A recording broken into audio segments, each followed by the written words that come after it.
काय कर बाय. हां करेन करेन. रिकामीच आहे अजून पुढे भरेल मुंबईला. नाही नाही टेन्शन नको. हां लगेच. आज तो गावातलाच आहे ना. आहे गावातलेच आहेत ते. नाही ते गावीच जाणार. ते बसलेत ना पुढे गावीच जाणार आहेत ते. हां आता नाही मुंबईला समजेल. दिवसाची सुट्टी संपवून आता पुन्हा गावी जायला निघाले. एकटीच आहे.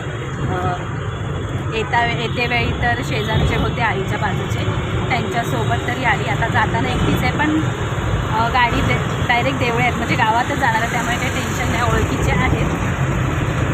आणि इथे ना खूप गरम होते. आई पप्पा आत्ताच गेले सोडून.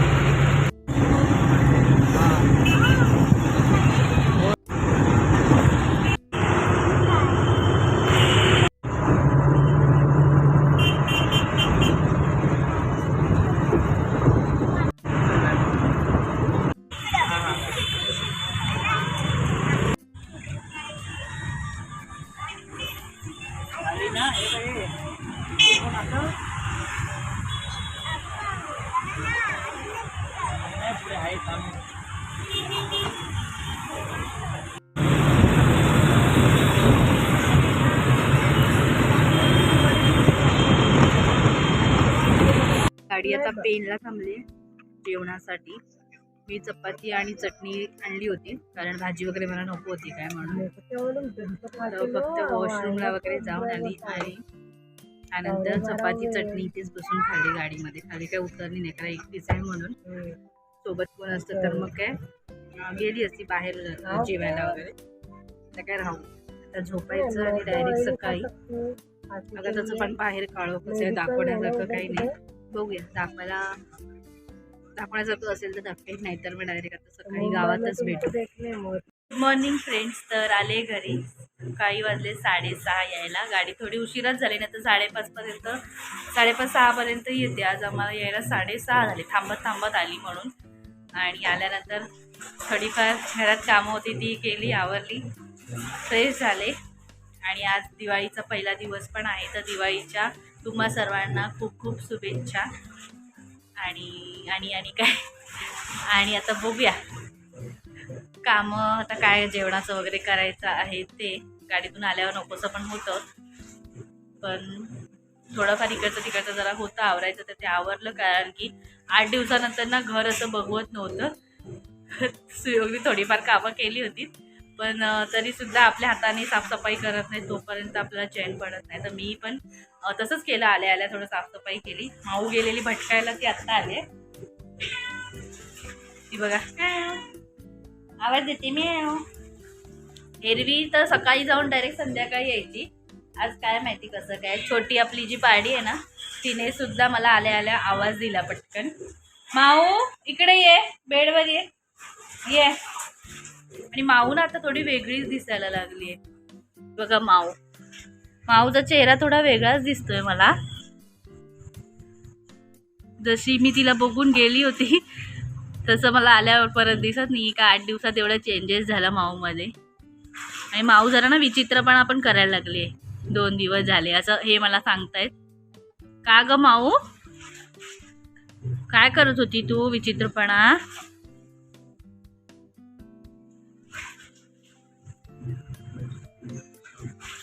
ओ माऊ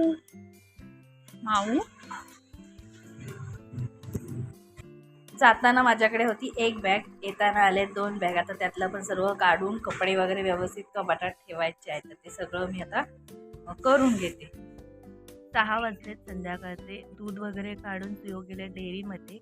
आता माझं सुद्धा 8 दिवसाच्या सुट्टीनंतर रुटीन चालू होणार आहे. आज थोडं सेट होतं आहे कारण की गाडीतून आल्यानंतर सगळ्या गोष्टी ना पटापट करायला जमत नाही. आता थोडी दुपारी एक झोप काढली, त्यातनं मला थोडं आता परत सर्दीसारखं पण जाणवायला लागलं आहे. काय माहिती नाही, घसा वगैरे पेन करतो आहे. गाडीतून येताना ते बाहेरच्या धूळ वगैरे असतील त्यामुळे झालं असेल तसं, कारण धुळीचा त्रास होतो मला थोडासा. बाहेर वांगी भरपूर लागले झाडांना, ते पण काढायचे. आणि आता पाऊस पण काळोख करतोय. 8 दिवस तिकडे होती तर अजिबात पाऊस वगैरे काहीच नव्हता. इथे होता, मुंबईत पाऊस नव्हता. इकडे इकडे पण 2-3 दिवस मध्यंतरी नव्हता वाटतं, पण आता परत ते गडगडणं वगैरे चालू केलंय.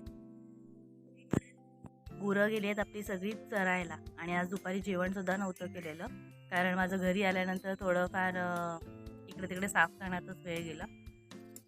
तर आज दुपारी जेवण न करता मिसळपाव आणलेली ह्यांनी खालून, कारण खाली तर हॉटेल आहे बंड्या काकांचं, तिथून आम्ही मिसळपाव कधी जेवण कधी असं होत नाही, पण आज नाही केलं कारण मला थकवा पण आला होता जरा ट्रॅव्हल्समधून आणि त्यात ती झोप पण होत नाही आपली व्यवस्थित.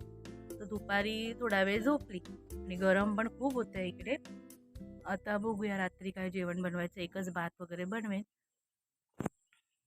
पावसाचा अजून काळोख आहे आणि लाईट पण आली नाहीये. झोपली होती मी दुपारी, कारण काल मुंबईवरून आल्यापासून सर्दीने हैराण करून ठेवलंय. थोडी इकडची म्हटलं आल्या आल्या जरा आपण साफसफाई करूया, पण कसलं काय सर्दी असली की काय सुचत नाही, त्यामुळे सगळं तसंच राहिलं आणि बोलताना आपण जरा श्वास असा वर खाली होतो. नाक तोंडतंय पूर्ण, म्हणून डॉक्टरकडे काय गेली नाहीये. अगदीच नाही बरं वाटलं तर जाईन. आणि गडगडतं पण आहे. बहुतेक या वर्षीची दिवाळी अंधारातच जाणार, म्हणजे अंधारात जाणार म्हणजे लाईटच नसते, अगदी रात्री येते 10च्या नंतरच. त्यानंतर काय दिवे लावणार नाही काय, तसं काय आम्हाला दिवे वगैरे आम्ही लाईटिंग वगैरे काही केली नाहीच आहे. पण जे इतर लोकांनी जी केली आहे, लहान लहान मुलं फटाके वगैरे फोडतात, त्यांचा सगळं आनंद राहून गेलाय पावसामुळे. कारण पाऊस हा कधी जातोय काय समजत नाहीये. लवकर गेला आता बरं होईल, कारण आता भरपूर झालं, दिवाळीपर्यंत पाऊस हा पडतोच आहे. कारण आम्हाला ना सगळ्या भाज्या पेरायच्या राहिल्या आहेत. बियाणं तर आणून झालं, आता कधीच आणलंय, महिना होत आला, पण पावसामुळे काय पेरणं शक्य नाही होत आहे. कुळीत मला लावायचं आहे, ते पण राहिलं आहे अजून.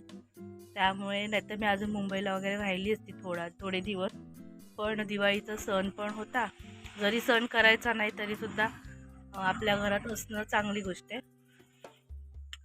टायमावर यायला पाहिजे, कारण 8 दिवस झाले आता मुंबईमध्ये थोडीफार मजा केली आणि काम पण होतं, त्यामुळे ना असं सतत कधी येते झालं होतं. पण पाऊस 2-3 दिवस नव्हता. हे बोलले होते की तू गेली तर 2-3 दिवस पाऊस वगैरे नाही आहे. म्हटलं गेला आता वाटतं, पण कसला गेला, कालपासून पुन्हा पाऊस असं वाटतंय संध्याकाळ धरूनच येतो. आणि आज एवढा वारा सुटला होता ना, इथे जे आम्ही शेड केली आहे गाडीसाठी ती पण डगमगली आहे पूर्ण. आणि समोर जी जागा आहे आमच्या इथे, तर ते खैर वगैरे पण तुटले, म्हणजे वरून उंच वाढतात ते वरून सगळे तुटले वाऱ्यामुळे. अवस्था बघवत नाही आहे, सगळं रान पण वाढलंय, मशीन मारायची आहे, सगळी कामं राहिले. आणि त्यात कालपासून मी जरा तब्येत माझी डाऊन आहे, त्यामुळे मला पण काही आता करायला सुचत नाही. सुयोग पण जी वांगी भरपूर झाली होती ती काढून ठेवली, तितक्यात पाऊस सुरू झाला, म्हणून ती पण आता अर्धवट राहिली. आता कुठे संध्याकाळचं काय करणार, आता वाजलेत 6 वाजत आलेत. डेअरीमध्ये गेले सुयोग आणि गाई आपल्या चरायला गेलेत. इकडे समोर ना सर्व गवत वाढलंय आणि सगळं काही वेगळं दिसतंय, विचित्र. तर 1-2 दिवसामध्ये तुम्हाला हे सर्व क्लीन दिसेल झालेलं, कारण आता आम्ही उद्यापासून एक कामं करायला घेणार आहोत. हे पण आता सर्व काढायचं आहे. भाजी वगैरेचं काय आता सुकून गेली आहे वेल. तुळशीचं थोडं ते तुरे ते कटिंग पण करायचे आहे. तशी बरीच कामं आहेत. आता सर्व काही आम्ही स्वच्छता करू. सुयोग पण इकडे कसे एकटे होते, त्यामुळे त्यांना गुरांचं सर्व करून बाहेर काय करता आलं नाही. आणि मीच बोलली होती की बाहेरच्या मध्ये काय जास्त लक्ष देऊ नका, तुम्ही आतलंच आपलं थोडंफार म्हणजे गुरांचं काय थोडंफार नसतं, कामं ती करावीच लागतात. असं नाही आहे की आता नको नंतर नको, असं नाही आहे. गुरांचं टाईम टू टाईम सगळं गोष्टी करायला लागतात. त्यामुळे त्यांना म्हटले तुम्ही तेच करा, बाकी सगळं आपण आल्यानंतर बघू. कारण एकट्या माणसाचं हे सगळं काम नाही आहे, बाहेर पण लक्ष देणं, घरात पण लक्ष देणं. तर आता उद्यापासून काय करू. आता थोडंफार बरं वाटतंय. गोळी वगैरे काल रात्री पण घेतली, आज दुपारी पण घेतली, तर मला बरं वाटतंय. त्यामुळे आता उद्यापासून आम्ही कामाला लागूच. सकाळचं ना भरपूर ऊन असतं, पण आता जाऊ दे, ऊन करत बसलो तर कामं पण सगळी राहणार आणि संध्याकाळी नेमका पाऊस येतो. हे असं सर्व क्लायमेट झालेलं आहे. मला पण अजून फ्रीज पण साफ करायचं आहे, कपाट लावायचं आहे व्यवस्थित, कारण यांनी काय सगळे कपडे असे टाकून ठेवले आतमध्ये. जशी मशीनला लावत होती, मशीन काय 1-2दाच लावली असेल, त्यात कपडे काय नव्हते. पण मला ते सगळं करायचं आणि मी दिवसभर मला वेळ नसतो. म्हटलं संध्याकाळी करूया, तर लाईट जाते त्यामुळे 10 वाजता तरी लाईट येते. काल तर बरीच उशिरा आलेली, 11 वाजले होते लाईट यायला. आता माहीत नाही कधी येते, त्यामुळे ती सुद्धा कामं राहून जातात.